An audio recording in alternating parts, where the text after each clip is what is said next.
संसद का प्रदेश अध्यक्ष हूँ जी हम आज से 10 दिन पहले जी यहाँ एसडीएम साहब के यहाँ आए थे। जी तब एसडीएम साहब को हमने एक लिखित में लेटर दिया जी कि एसडीएम साहब जहाँ हमारी बंजारा बस्ती है जी और जहाँ हमारी कालबेलिया बस्ती है, पड़ोसी को लाइट का कनेक्शन हो जाता है, पड़ोसी को जमीन का पट्टा मिल जाता है, हमें पट्टा क्यों नहीं मिलता है?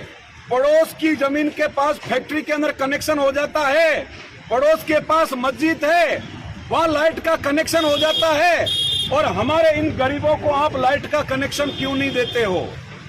हमने कहा कि अगले 10 दिन के अंदर इन बंजारा बस्ती में और इन कालबेलिया बस्ती में आप लाइट का कनेक्शन और हमारे पट्टे की सुनवाई नहीं हुई तो हम आपके एसडीएम कार्यालय के बाहर बैठेंगे और हम भूख हड़ताल करेंगे और अनिश्चितकालीन धरना करेंगे।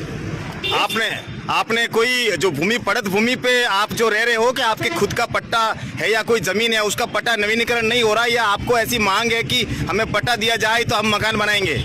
एक्चुअली में जहां हम बसे हुए हैं वहाँ सरकार का क्राइट का एरिया आता है जी, सरकार का ऑर्डर है, सरकार के नोटिफिकेशन है और सरकार वावा लूट रही है। घुमंतु जातियों को पट्टा मिले, मैं आपको पहले भी ध्यान में दोहरा चुका हूँ कि पड़ोसी को पट्टा मिल रहा है, हमें पट्टा नहीं मिल रहा है जी। जहाँ हमारी बंजारा बस्ती है वहाँ बड़ी फैक्ट्रियां लगी है, उनको लाइट का कनेक्शन है, वहाँ पास में जो लोग रह रहे हैं उनके मस्जिदों में उनके घरों में कनेक्शन हो गए हैं, हमारे लोगों को घरों में कनेक्शन नहीं है। अब तक जीव जंतु और जहरीला जानवर सांप काटने से हमारे 3 लोगों की मौत हो गई है।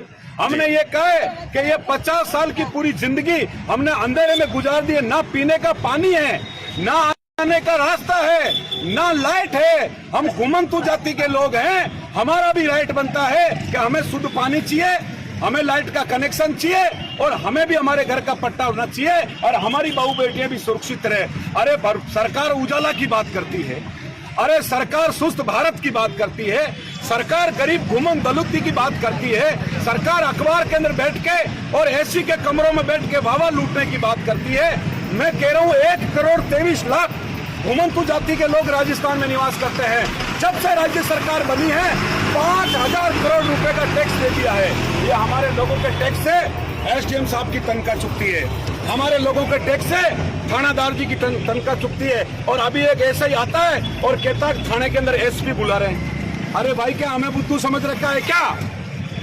हम 7 नवंबर को बताएंगे, 2 लाख लोग इकट्ठे होंगे और इस NS 62 को जाम करेंगे और 4 बजे तक का आज का टाइम है कि एसडीएम साहब बैठ के इन लोगों के घरों में लाइट की बात करे और नगर पालिका के अधिकारियों को बुला के इनको पट्टे देने की बात करे, नहीं तो ये पूरा टोकला भरेंगे और सारे डीएमसी के लीडर हम सब बैठने वाले नहीं है, इस बार चुप नहीं बैठेंगे।